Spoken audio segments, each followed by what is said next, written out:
Stuff pours in, material pours in, rather like an avalanche day after day, and I don't look for dispiriting things, but it's really quite disheartening at times. For example, this very recent World Bank report that says 100 million people will be catapulted into poverty as a result of climate change, particularly in countries where there is already drought and famine, countries of East and Southern Africa. 100 million people, that's almost 3 times the population of my own country of Canada. It's one of those notable nightmare prospects. And the juxtaposition between impoverishment in countries of East and Southern Africa and the extraordinary wealth of the 1% is really obscene. You know, the Prime Minister of Kenya, who wants to be president, has just purchased 2 helicopters. Can you imagine the millions of dollars involved for campaigning purposes? And the monarch of Swaziland, an identifiable jerk, has just purchased a second jet for $30 million.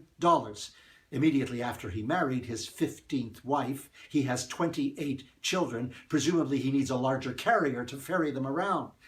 You'll forgive a bleak attempt at black humor. I don't know how else to keep my equilibrium. The most throttling and unsettling thing that emerged in this last week was an authoritative report out of South Africa that the Treatment Action Campaign, known everywhere as TAC, is in financial difficulty. They're struggling for funding.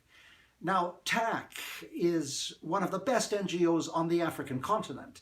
What it's done is magnificent. It has saved millions of lives in the cauldron of the HIV/AIDS pandemic.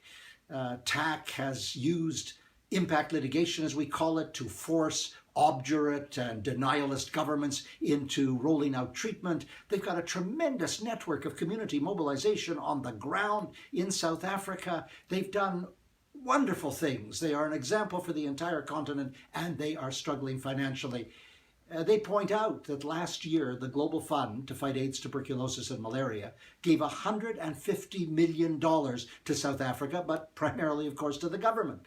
And the Presidential Initiative in the United States, PEPFAR, gave $413 million to South Africa last year, again, primarily to the government. It doesn't get to struggling NGOs like TAC. But if you want a real comparison, which sort of forces the mind to focus on these things, in a few months of Ebola, the world collected and dispersed $3.2 billion. Of course, because it was a threat to the Western world. And Ebola killed 11,000 people, which is dreadful. And I don't begrudge the money, but TAC needs $2 to $3 million a year.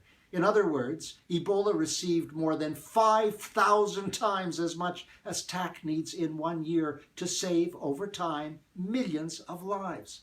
So any of you out there who have any influence with governments or any influence with financial institutions, use that influence and get them to move in behind the Treatment Action Campaign.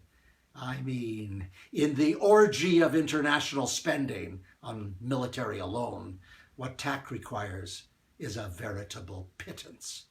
That was last week. I'm Stephen Lewis.